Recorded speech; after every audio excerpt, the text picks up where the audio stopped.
Привет, друзья! Добро пожаловать на мой канал. Печем очень вкусный домашний торт с нежными воздушными бисквитными коржами и удивительно вкусным кремом пломбир, по вкусу напоминающим мороженое. Печется торт из обычных продуктов, которые, пожалуй, есть в каждом доме. Попробовав однажды кусочек такого торта, вы обязательно захотите выпекать его еще не раз. Торт у меня будет большой в диаметре, 26 сантиметров. Для бисквита мне понадобится 7 яиц. Их я вбиваю в чашу миксера, добавляю сахар и буду взбивать не менее 10 минут. Для удачного высокого бисквита очень важно хорошо взбить яйца. И только когда масса посветлеет, станет пышной и увеличится минимум вдвое, а на поверхности будут видны разводы от миксера, только тогда его можно выключать. Муку соединяю с разрыхлителем, перемешиваю и просеиваю в отдельную миску. А затем буду понемногу вводить мучную смесь к яйцам, заново просеиваю и силиконовой лопаткой очень аккуратно снизу вверх перемешиваю, так, чтобы масса не осела. Очень долго вымешивать не стоит, достаточно просто хорошо перемешать муку. Заранее духовку я разогреваю на 180 градусов, так как бисквит нужно поставить уже в горячую духовку.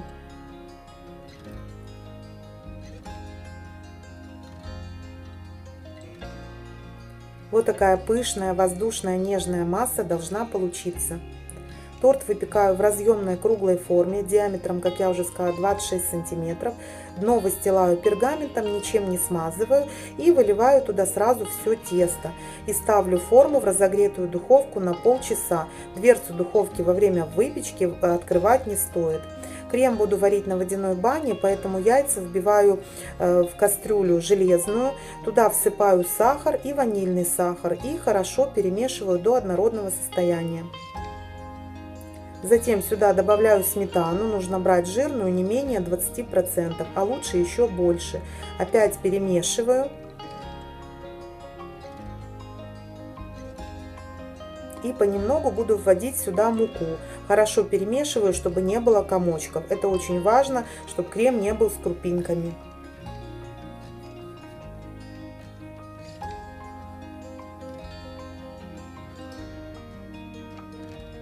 Когда вода в кастрюле закипела, ставлю крем на водяную баню и, постоянно помешивая, буду его уваривать до загустения. На это может уйти от 10 до 15 минут. Постоянно перемешиваю. Когда масса загустеет, то можно снимать ее с огня. Опять хорошо перемешиваю, накрываю пищевой пленкой в контакт и убираю в холодное место. Или можно поставить в миску с холодной водой, чтобы крем быстрее остыл. Бисквит мой уже пропекся, я его проверяю на готовность деревянной спичкой. И если он готов, опять убираю в духовку на 10 минут при открытой дверце. Таким способом он не опадет. Прошло 10 минут, достаю его и снимаю уже форму. Прохожу ножом по краю формы.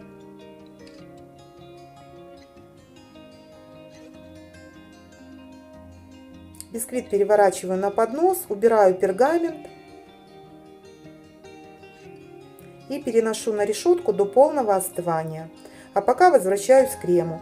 В чаше миксера у меня размягченное сливочное масло комнатной температуры. Его нужно очень хорошо взбить до пышности и белого состояния. Это очень важно. А только потом по 1 столовой ложке ввожу сюда остывшую заварную основу. Крем и масло должны быть обязательно приблизительно одной температуры, только тогда они хорошо соединятся. Посмотрите, даже так видно, какой пышный, воздушный, чудесный крем получается. И очень вкусный. Накрываю его пищевой пленкой в контакт и убираю минимум на полчаса в холодильник. Он застынет, стабилизируется, и с ним будет работать еще удобнее. А пока сварю пропитку для бисквита. Сегодня у меня лимонная, соединяю сахар, воду и лимонный сок. Ставлю на плиту, перемешиваю и довожу до полного растворения сахара. Бисквит полностью остыл, нужно его разрезать. Специального приспособления у меня нет, поэтому я по старинке надрезаю острым ножом, а потом при помощи обычной нитки разрезаю бисквит на 3 коржа.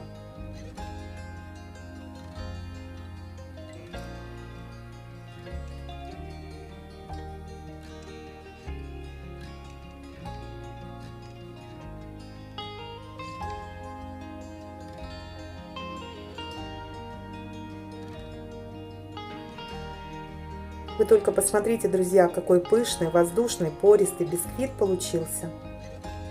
можно соединять тортик, собирать. Я, значит, на дно немножко наношу крема на дно подноса, чтобы не ездил бисквит. Выкладываю первый корж и хорошо его пропитываю заготовленной заранее пропиткой. Крем я буду наносить при помощи кондитерского мешка, но если его нет, то запросто можно также накладывать ложкой, либо силиконовой лопаткой размазывать, в общем, как удобно. Потом также второй корж обязательно хорошо пропитываю и наношу крем. Крем очень плотный, посмотрите, как он хорошо держит коржи и очень хорошо пропитывает. А по вкусу это просто сказка. Обязательно нужно такой крем попробовать всем. Хорошо размазываю силиконовой лопаткой и выкладываю последний корж. Торт у меня большой, как я уже сказала, поэтому в описании под видео я укажу также количество продуктов для торта меньшего диаметра. Вдруг для кого-то этот торт будет сильно большой. Наношу крем на последний корж и оставляю немного для промазывания боков торта и украшения.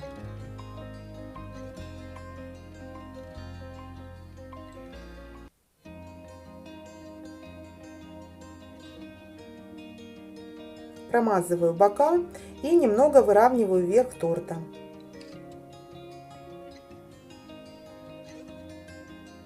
Теперь при помощи силиконовой лопаткой обсыпаю бока торта кокосовой стружкой.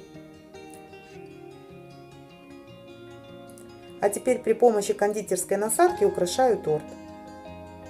Хотя верх можно было просто тоже посыпать кокосовой стружкой, тоже будет очень красиво и вкусно.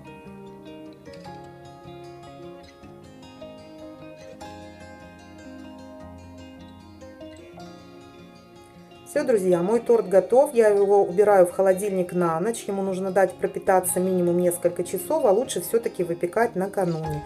И на следующий день уже я его разрезаю и можно пробовать. Посмотрите только, какой в разрезе замечательный торт. Видно, что какой он нежный, воздушный. Ну, просто сказка. Действительно очень вкусный домашний торт, который под силу выпечь любой хозяюшке.